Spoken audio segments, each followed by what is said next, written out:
नमस्कार, आप देख रहे हैं द रियल टॉक शो। मेरा नाम है सचिन प्रभाकर।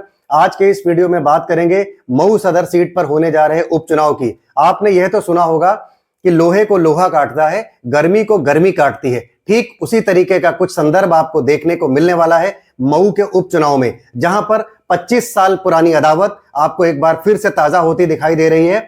और मुख्तार अंसारी की सीट पर मुख्तार अंसारी के परिवार के खिलाफ चुनाव लड़ते नजर आने वाले हैं ब्रजेश सिंह माफिया डॉन, जिनका परचम पूरे पूर्वांचल में लहराता नजर आ रहा है।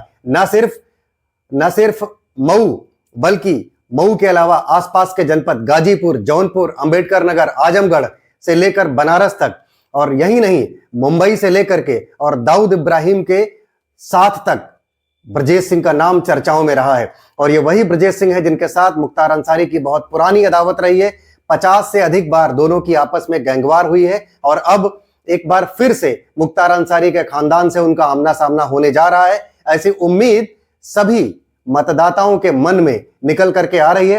हालांकि यह अभी कोई आधिकारिक चर्चा नहीं है, लेकिन पान के दुकानों पर, चाय के दुकानों पर और चौराहों पर राजनीतिक जानकार इस बात की चर्चा कर रहे हैं कि जहां भारतीय जनता पार्टी ओम प्रकाश राजभर के खाते में इस सीट को डालना चाहती है, वहीं उम्मीद इस बात की भी लगाई जा रही है कि ओम प्रकाश राजभर और ब्रजेश सिंह के संबंध आपस में बहुत अच्छे हैं। और ब्रजेश सिंह न सिर्फ माफिया डॉन रहे हैं, बल्कि राजनीतिक रूप से बहुत अच्छी पकड़ रखते हैं। तो यह सीट ओम प्रकाश राजभर के खाते में जाकर भी ब्रजेश सिंह के साथ आने वाली है। और भारतीय जनता पार्टी और ओम प्रकाश राजभर मिलकर ब्रजेश सिंह को मुख्तार अंसारी के खिलाफ चुनाव लड़ाने की तैयारी कर चुके हैं। ऐसी सगबुगाहट पूरे प्रदेश में सुनाई पड़ने लगी है। हालांकि समाजवादी पार्टी से इस बात का साफ संदेश दिखाई पड़ रहा है कि अब्बास अंसारी, जिनकी सदस्यता अब समाप्त कर दी गई है, 2022 में जिन्होंने एसपी और बीएसपी के गठबंधन से चुनाव लड़ा था, 2017 में जिन्होंने सिर्फ बीएसपी के बैनर तले चुनाव लड़ा था, उनकी जगह पर या तो फिर उनके छोटे भाई उमर अंसारी को चुनाव लड़ाया जाएगा, उनकी पत्नी निखत अंसारी को चुनाव लड़ाया जाएगा, या फिर उनकी सगी चचेरी बहन नुसरत अंसारी, जो अफजाल अंसारी की बेटी है, उनको चुनाव लड़ाया जाएगा। 50 से अधिक बार जिनका आपस में गैंगवार हो चुका है, वह अब आमने सामने नजर आएंगे। अगर ब्रजेश सिंह के परिवार की बात की जाए तो ब्रजेश सिंह राजनीतिक रूप से काफी सक्षम व्यक्ति दिखाई पड़ते हैं। उनकी पत्नी अन्नपूर्णा सिंह एमएलसी हैं और निर्दलीय एमएलसी हैं, तब जब उन्होंने भारतीय जनता पार्टी की सरकार रहते हुए भारतीय जनता पार्टी के प्रत्याशी को हराया था। उनके भतीजे सुशील सिंह चंदौली की सैयद राजा सीट से, विधानसभा सीट से, वह 4 बार से लगातार विधायक हैं।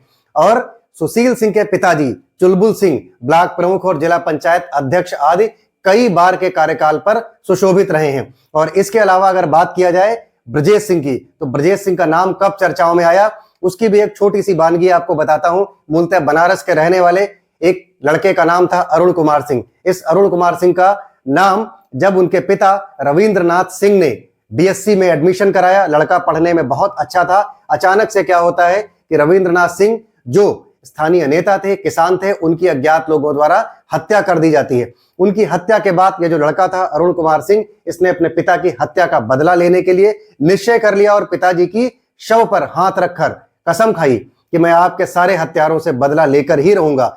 27 मई 1985 को उन सभी हत्यारों को मौत के घाट उतारने के बाद इस लड़के का, अरुण कुमार सिंह का, जब पुलिस से वास्ता पड़ा तो इसने अपना नाम ब्रजेश कुमार सिंह बताया। और यही ब्रजेश सिंह बाद में जाकर के 22 सितंबर 1992 को मुंबई में एक बार फिर से हाईलाइट होता है। और वह इसलिए कि इसकी दोस्ती हो जाती है सुभाष पारकर से, और सुभाष पारकर से गहरे रिश्ते थे दाऊद इब्राहिम से।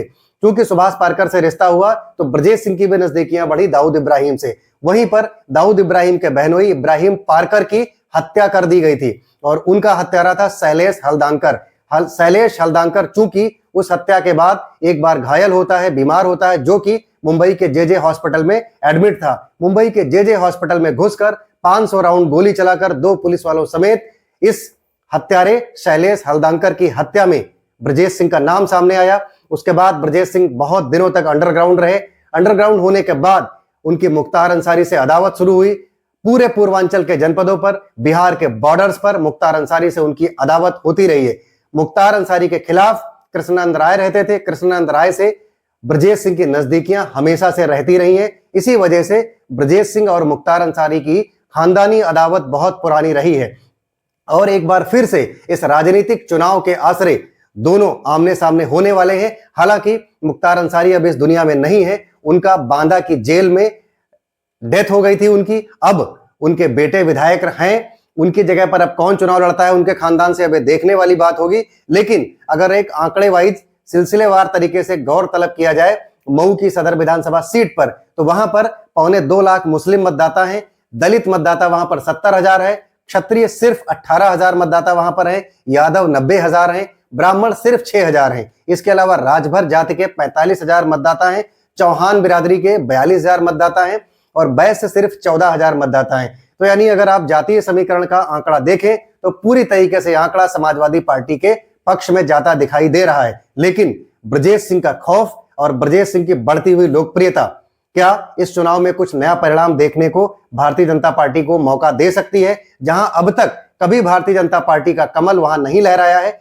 हमेशा से मुख्तार अंसारी की अपनी वहां पर चली है। मुख्तार अंसारी के नाम से मऊ और तमाम आसपास के जनपदों में तमाम सारी कहानियां प्रचलित हैं जिससे आप सब वाकिफ हैं। अब एक बार फिर से इस 2025 के उपचुनाव में कुछ नई सुगबुगाहट उत्तर प्रदेश के अंदर देखने को मिल सकती है। आप सब अपनी क्या राय रखते हैं इस विषय पर मेरे वीडियो के कमेंट में जरूर राय दीजिए और मेरे चैनल को सब्सक्राइब कीजिए और फेसबुक पेज को फॉलो जरूर कीजिए। धन्यवाद। जय हिंद, जय भारत।